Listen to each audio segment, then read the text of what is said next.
সৃষ্টিকে আল্লাহ বাধ্য করছেন, আপনি আর আমি তার তুলনায় কিছুই না। আল্লাহ বলে, মানুষ তোকে আমি বাধ্য করব না, ইচ্ছা স্বাধীনতা দিলাম। বিদায় আল্লাহ আমাদেরকে বুঝাইতে চাইতেছেন। এই জন্য আমার কথা শুরুটা ছিল, আমরা ছিলাম না, আছি, অচিরই থাকবো না, চলে যাব, চলে যাব, এখান থেকে চলে যাব। এখানে কেউ থাকে নাই, কেউ থাকবে না। সত্য এটাই। যদি কেউ দুনিয়াতে চিরদিন থাকতেন তাহলে একজন থাকতেন। কবি বলে, লাউ কানাতিদ দুনিয়া মুখাল্লাদা, দুনিয়া যদি চিরদিন কারো জন্য হতো, মা মাতা মুহাম্মাদা, মুহাম্মদুর রাসূলুল্লাহ সাল্লাল্লাহু আলাইহি ওয়াসাল্লাম দুনিয়ার থেকে যেতেন না। কেননা সমগ্র জগৎ অস্তিত্ব লাভ করছে ওনার কারণে, আপনার আমার সৃষ্টিও ওনার কারণে। আদম আলাইহিস সালাম জিজ্ঞাসা করছিলেন, মান হুয়া কাতাবতু ইসমাহু মা ইসমি, উনি কে যার নামটা আপনার নামের সাথে মিলায়া লেখা রাখছেন?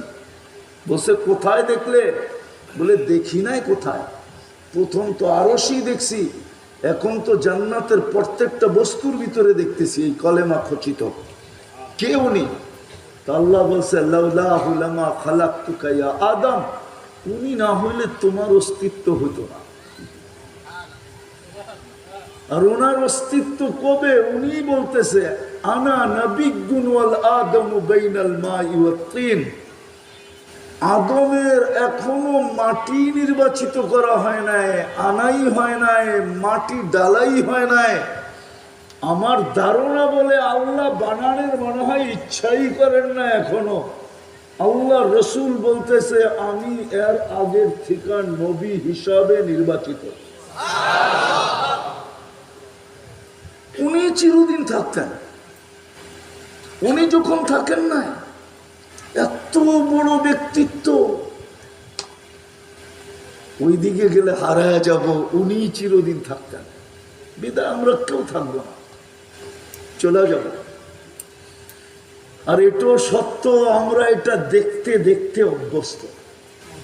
শুধু শুনতে শুনতে না, দেখতে দেখতে, জানাজা পড়াইতে পড়াইতে, পড়তে পড়তে, দাফন করতে করতে আমরা অভ্যস্ত, ঠিক না? সত্য তো? আরে আমার কথা বোঝেন?